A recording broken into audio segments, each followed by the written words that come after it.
termos em inglês que você precisa saber desde o seu primeiro dia no mercado de trabalho. Aí você, estagiário, no seu primeiro dia de estágio, achando que vai ser mais um dia normal de trabalho, do nada alguém fala que você precisa fazer uma call para alinhar um backlog, porque vocês precisam fazer isso antes do deadline, porque isso vai alterar o roadmap por conta de um feedback do cliente. Gente, isso é super normal no mundo corporativo. Termos em inglês. Então, é uma coisa que vocês precisam focar muito quando no início da carreira, porque muita coisa depende do entendimento, muita coisa do seu crescimento como estagiário naquela empresa depende do seu entendimento das coisas e depende de que você se inclua naquelas demandas. E se você não souber o significado daquilo, como que você vai se incluir numa coisa que você nem sabe como que funciona? Mas eu tô aqui pra isso, pra te explicar. Então hoje eu vou trazer vários termos que são usados muito assim no mundo da tecnologia, que são usados assim no ambiente corporativo e que muitas vezes a gente não conhece, porque a gente tá ali no mundinho da faculdade, é tudo muito diferente. Então é muito interessante que vocês tenham conhecimento desses termos, certo? Antes de ir para os termos, eu quero falar para vocês um pouco do histórico e contexto do porquê que isso acontece no mundo da tecnologia, né? O primeiro ponto é que grande parte dos softwares, frameworks, metodologias que a gente utiliza em empresas de tecnologia brasileiras vieram dos Estados Unidos. Então, muitas vezes não faz sentido traduzir para o português, porque talvez não faça sentido tanto aqui na nossa língua e tudo mais. O segundo tópico é que a gente usa muitas ferramentas e software de empresas internacionais. E a gente atende clientes internacionais muitas vezes também nessas empresas de tecnologia.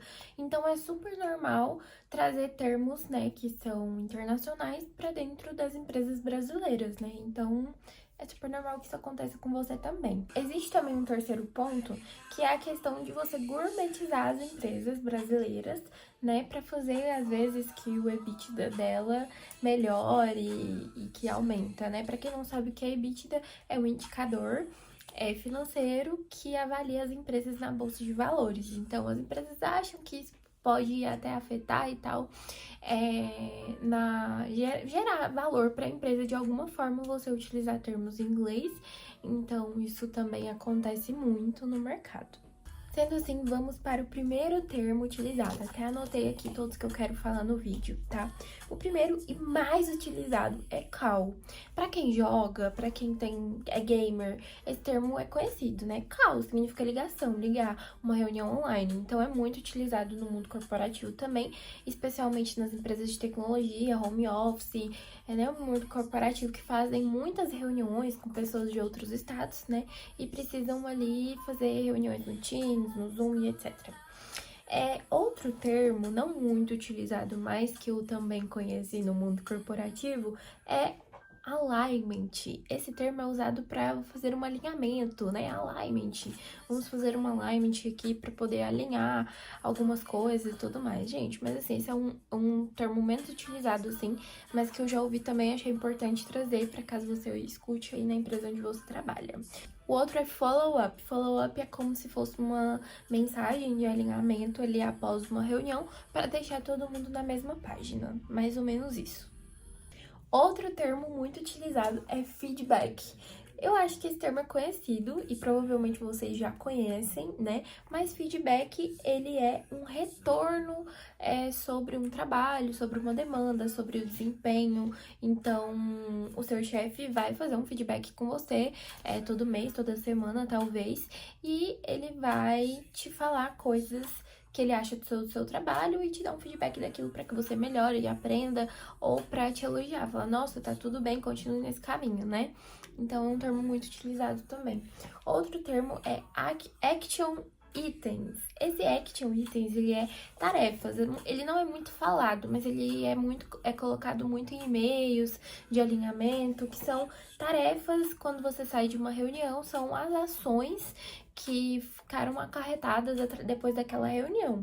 Então, não sei se vocês já ouviram, mas muitas vezes as pessoas falam assim, essa reunião poderia ter sido um e-mail. Por quê? Porque a gente tem muitas coisas, muitas reuniões que acontecem que elas não geram ações. Então, quando gera ações, eles normalmente saem com essas actions e mandam no nosso e-mail ou no nosso chat do próprio Teams mesmo, pra gente ficar todo mundo alinhado com o que, né, vai ficar para todo mundo fazer ali depois daquela agenda.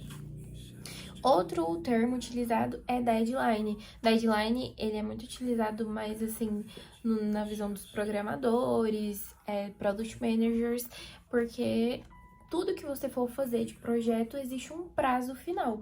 Então, você tem que ter o deadline, né? O deadline é o prazo final daquela atividade, daquela tarefa, daquele projeto. Então, é muito utilizado também. Outro termo é deliver ou delivery, que significa entrega, tá? Eu acho que esse é conhecido por conta das entregas do iFood e tudo mais. E essa área tem crescido muito aqui no Brasil e em outros países também. Mas é muito utilizado o deliver como entrega realizada de algum projeto e etc. Outro termo também muito utilizado é KPI. KPI significa indicadores de desempenho. Então, normalmente as pessoas falam assim, vamos levantar KPIs para a gente poder criar algumas metas, para a gente tomar decisões. Então, é muito utilizado, inclusive, na área de Product Manager, porque a gente tem que levantar muitos indicadores para tomar decisões, e tudo tem que ser baseado em indicadores, né? Goal, eu não sei muito bem pronunciar esse, mas significa objetivo, né? Goal, objetivo de uma demanda, objetivo de uma tarefa, objetivo de um projeto, também é utilizado bastante.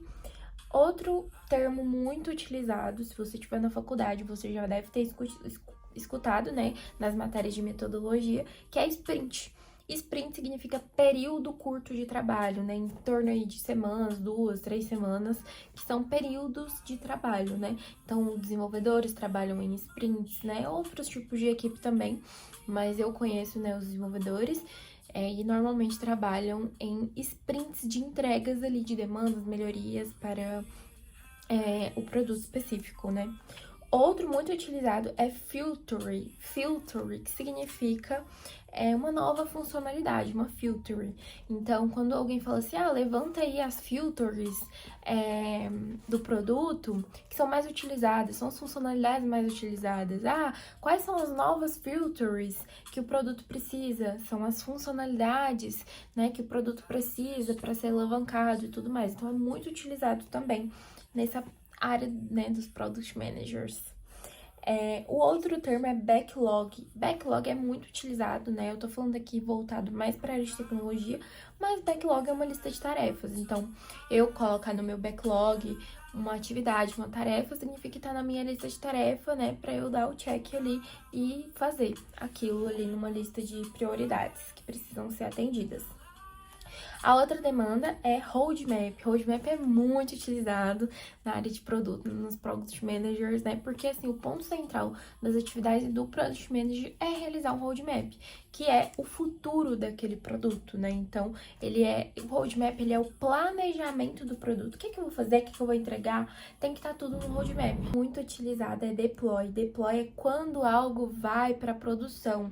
Então, às vezes, a gente, antes de entregar uma melhoria, alguma funcionalidade, a gente primeiro entrega em homologação para testes e depois a gente entrega em produção para todos os clientes utilizarem. Então, a gente vai fazer um deploy, liberar em produção. Próximo termo muito utilizado é update. Update eu acho que é bastante conhecido, né, por todo mundo, que significa atualização. Então, me dá um update dessa demanda, me atualiza disso. Atualiza, faz o update da versão, atualiza a versão. Então, significa atualização, tá? E o outro é stakeholder. Stakeholder, ele é todas as pessoas, ele é a pessoa que está envolvida naquele projeto. Então, stakeholders são pessoas envolvidas no projeto, né? Então, pessoas que estão sendo impactadas por aquele projeto, por aquela demanda. Então, às vezes, você está fazendo uma melhoria, criando uma funcionalidade, criando um produto novo, e você precisa conversar ou levantar várias informações para aquilo, e você conversa com várias pessoas diferentes, são pessoas, essas pessoas que você lida para que esse projeto aconteça, são os stakeholders daquele projeto. E a outra é mindset, que é uma forma de pensar. A gente precisa mudar o nosso mindset, a gente precisa mudar o mindset para poder evoluir, etc. Isso é muito utilizado também, que significa forma de pensar, tá? E a última é benchmark, é muito utilizado aqui na área de produto, né? Porque você precisa fazer comparações o tempo todo com concorrentes. E o benchmark é a comparação com o mercado. Então, antes de eu fazer uma funcionalidade, criar uma coisa nova no produto, eu preciso fazer benchmark, comparar o meu produto com o de outros concorrentes, né? Ver o que é que o meu tem, o que é que o deles não tem, né? Até para eu ver o que é que eu evoluo primeiro, o que é que faz mais sentido naquele momento. Então, esses foram os termos, tá? Que eu separei aqui para trazer para este momento. Espero muito que tenha sido útil para vocês, tá? E pretendo trazer vários vídeos que ajudem aí quem tá iniciando na área de tecnologia, na área especificamente aí de Product Manager.